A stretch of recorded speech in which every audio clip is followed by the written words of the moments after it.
previous session, I discussed the 7 common application prompts. Hopefully at this point you have decided upon the task and have done some serious thinking around the topic. Maybe you are still uncertain and can't decide among the prompts, or you've narrowed down your decision to 2 prompts. That's when you should begin assembling your ideas. Make lists of possible responses. Ask friends and family members for suggestions.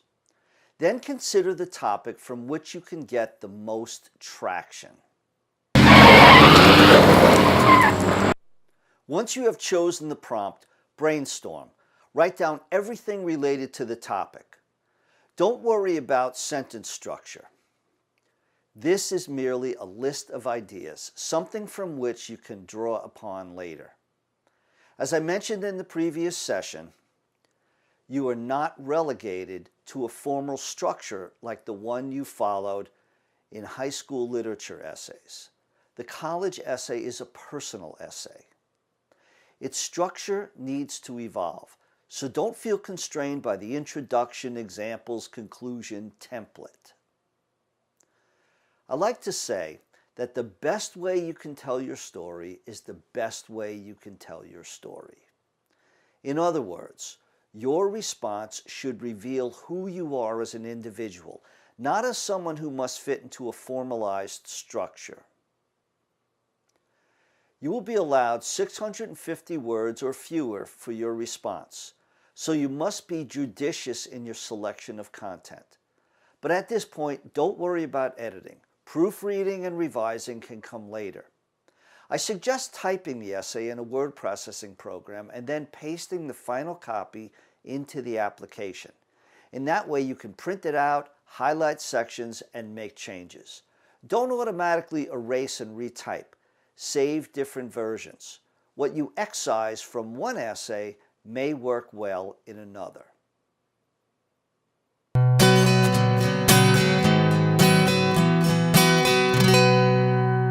Let's look at how you might put your response together. Depending on the prompt you selected, you have a circumstance, event, situation, or quality that you need to reveal. The design of your response, the arrangement of your ideas, and overall structure are as important as the content itself. So if you need the reader to understand a moment in your life, you need to place him or her there.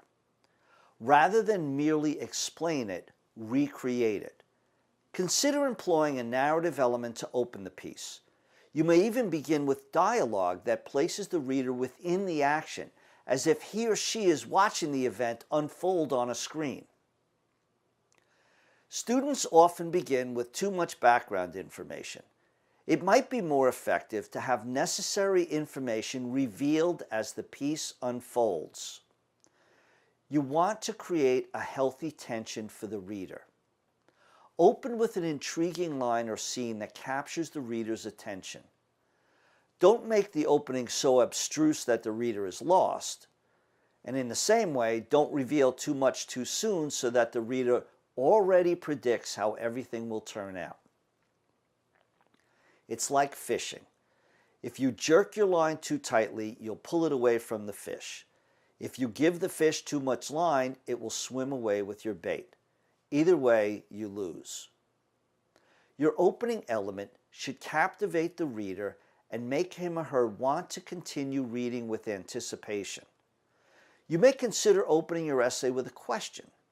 Questions appeal to a natural tendency. Even though we may not know an answer, our interest and anxiety increase. Rhetorical questions, ones that don't necessarily require a response, immediately engage us. They compel us to consider possibilities, and they draw the reader into your piece.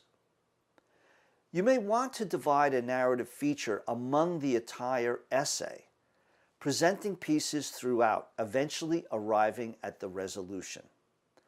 But remember, with any college application writing prompt, you are not merely reporting objectively.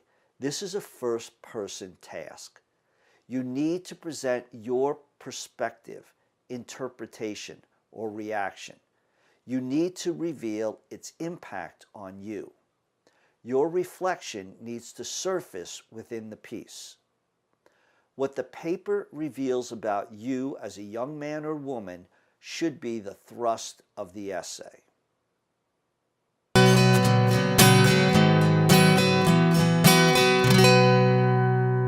In discussing a piece of prose or poetry, I frequently asked my students, how does it mean? At first, it's a somewhat confusing question. Don't be concerned only with what you say. Think about how you say it. In conversation, someone may have said to you, "Don't use that tone of voice with me." That chastisement wasn't criticizing the content of your remark. It was addressing the way in which you said it. Tone is your attitude toward an event, circumstance, person, or situation. Tone is easy to recognize in spoken language. You know how to change your voice to make a statement sound pleasant, challenging, respectful, or agreeable. But recognizing a writer's tone is a bit more challenging. In your essay, you will need to convey a particular tone and reveal your attitude toward the topic. You may also want to create a certain mood. Mood is the atmosphere or feeling you want to establish for the reader. So how do you convey a tone and create a mood in your writing without explicitly stating it? I'll focus on 3 areas: diction, syntax, and imagery.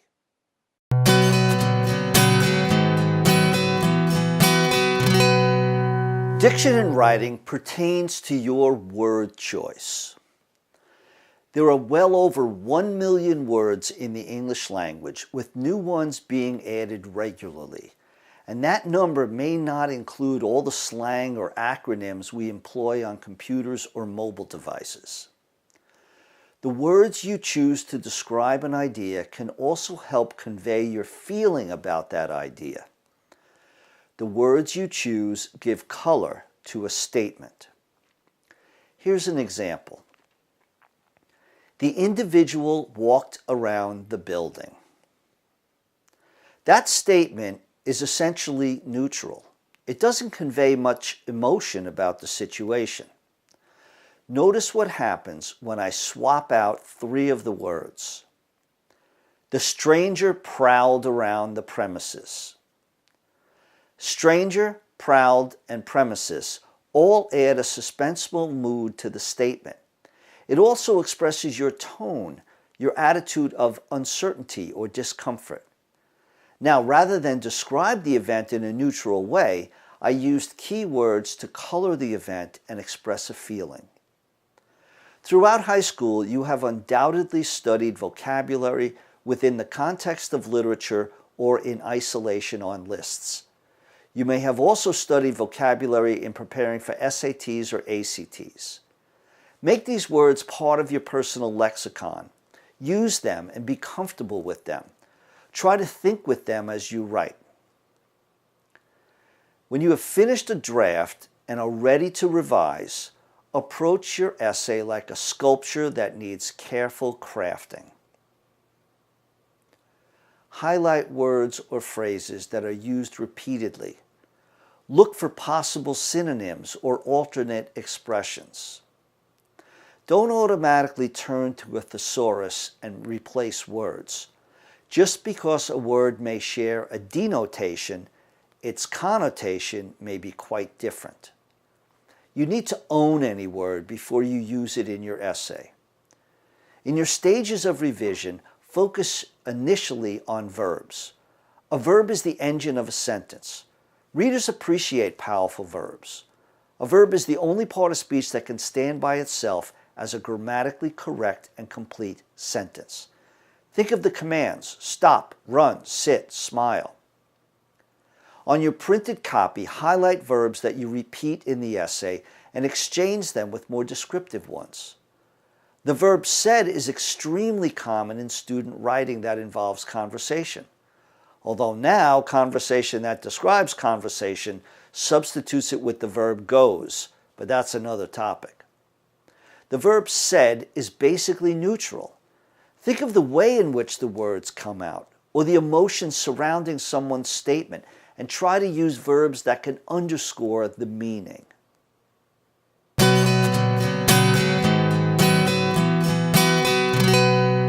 Syntax in this context refers to your sentence structure. Every complete sentence requires a subject and a predicate, the doer and the action, or the state of being, respectively. How you arrange those ideas with all the modifiers, objects, phrases, and clauses makes your piece unique. The lengths of your sentences and the types of sentences, like your word choice, can bolster the meaning of the content. For instance, if I wanted to convey the continual flow of a stream, I might use this sentence. Tumbling, bubbling, churning, the frigid stream forged relentlessly past age-worn boulders and waterlogged branches, journeying through farmland, under footbridges, ever seeking its ocean home. The present participles that open the sentence convey the liveliness of the stream. Before I even know the subject and predicate of the sentence, I have a sense of activity. The adverb relentlessly informs us that the stream doesn't stop until it reaches its destination. Other features in the sentence provide a powerful description of the trek. Don't expect to achieve intriguing syntax in your first draft. As with effective diction, varied and compelling sentence structure comes with careful revision. You need to craft your work. Since college application writing prompts focus on you, a typical error among students involves overusing the I plus verb design to begin a sentence. As you proofread, highlight that repetition. Don't eliminate it entirely, but use that structure sparingly. Consider ways to emphasize other aspects of the sentence. Here are 4 sentences that contain essentially the same ideas but emphasize different features of the experience and use different sentence structures.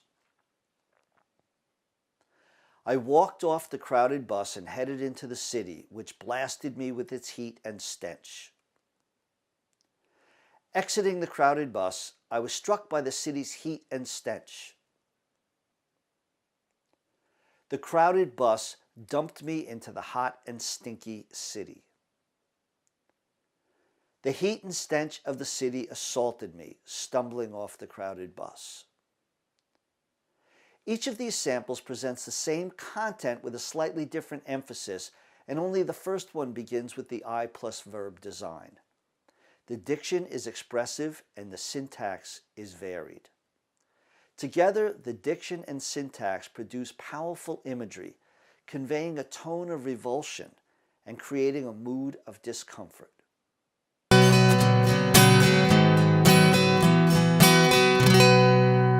Imagery is defined as language that appeals to the senses. It is a product of the diction and syntax. Collectively, diction, syntax, and imagery convey your tone and create a mood. As an illustration, let's take another look at the 4th sentence from the previous examples. The heat and stench of the city assaulted me, stumbling off the crowded bus. Look at the notable diction. The nouns heat and stench, the verb assaulted, the present participle stumbling, and the adjective crowded. The syntax emphasizes the action of the city's features on the speaker. The imagery appeals to the reader's senses of smell and touch, olfactory and tactile sensations respectively. Clearly, the speaker is not thrilled with the experience, and the reader becomes aware of the unpleasantness of the circumstance. As a writer, you need to ask yourself what effect you want to achieve in the reader. Mood. What attitude do you want to convey to the reader? Tone. So rather than merely tell the reader that you are uncomfortable or elated or disappointed or anxious, have him or her feel it. Bring the reader into the scene. Allow the reader to perceive your tone and sense the mood based on the ingredients he or she can assemble: diction, syntax, imagery.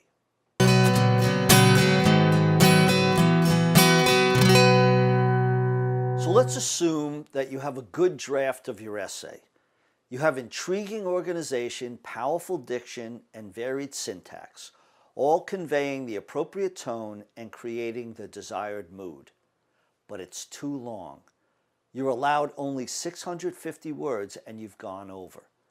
This is the point where real word crafting comes into play. And that brings me to something I call the motorhome concept.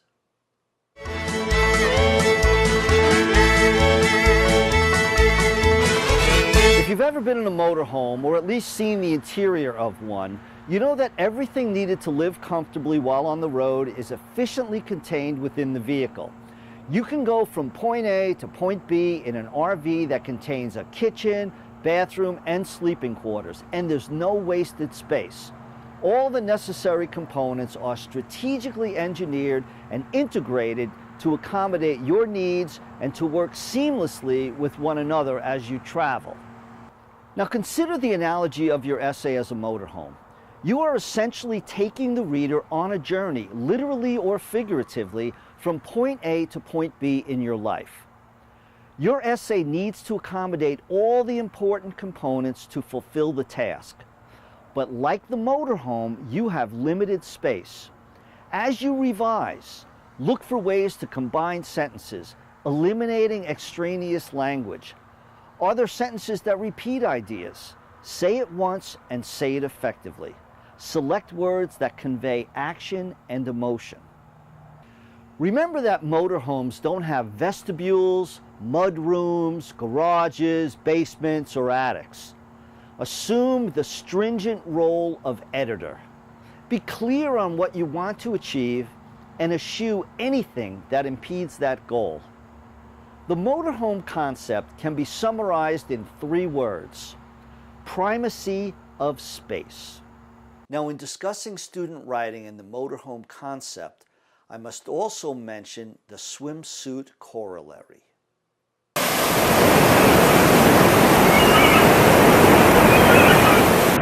The swimsuit corollary is related to the motorhome concept idea of primacy of space. Again, it's an analogy for your writing.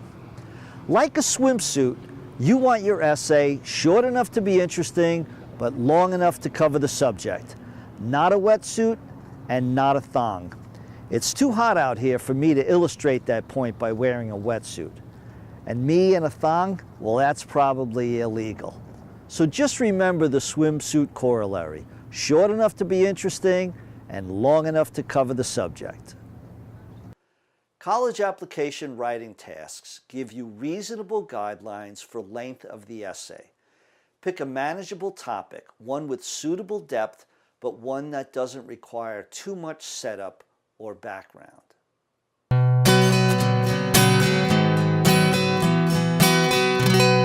Punctuation essentially guides the flow of your writing. I'm sure you have heard students read in class, and you know how frustrating it is to hear someone who does not heed the punctuation marks. Punctuation can be loosely compared to traffic signals. Periods, exclamation points, and question marks tell us to stop. We slow down with commas. Semicolons and colons are sort of like merges. There are too many punctuation rules for me to cover in this video session. The majority of punctuation errors in student writing pertain to commas, and there are more rules for commas than for any other piece of punctuation. I suggest you refer to a grammar book for specific concerns with commas and other forms of punctuation. But let me speak about one piece of punctuation that is underused in student writing, the semicolon. But first, let me give you a little bit of foundation. The more common use of the semicolon combines independent clauses. A clause is a group of words with a subject and a verb, and there are 2 types, independent and dependent or subordinate. This discussion of the semicolon involves the independent clause, which is essentially a simple sentence.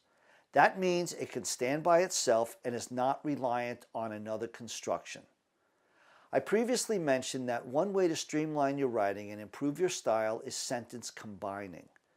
There are various ways to combine sentences and sentence elements, but I'm going to focus on the way which involves the semicolon.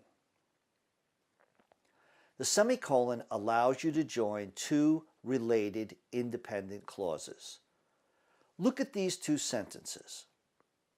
The pilot flew low over the beach. The trailing banner contained an important message. Grammatically, the two sentences are correct. As a writer, however, you may choose to emphasize the connection between the two statements while still retaining independent clauses. The pilot flew over the beach. The trailing banner contained an important message.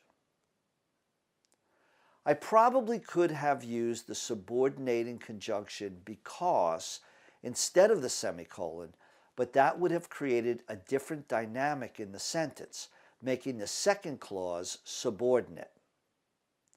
Take a look at another sentence. Marion rested with her head in her hands. Memories of the afternoon renewed her grief. These two independent clauses aren't easily joined by a subordinating conjunction, so the semicolon conveys the connection between them. The semicolon controls the pacing slightly. More importantly, it conveys a subtle message from the writer emphasizing the relationship between the two statements and their equality in rank. While a semicolon does not fix a grammatical error, it does reveal more stylistic maturity in your writing.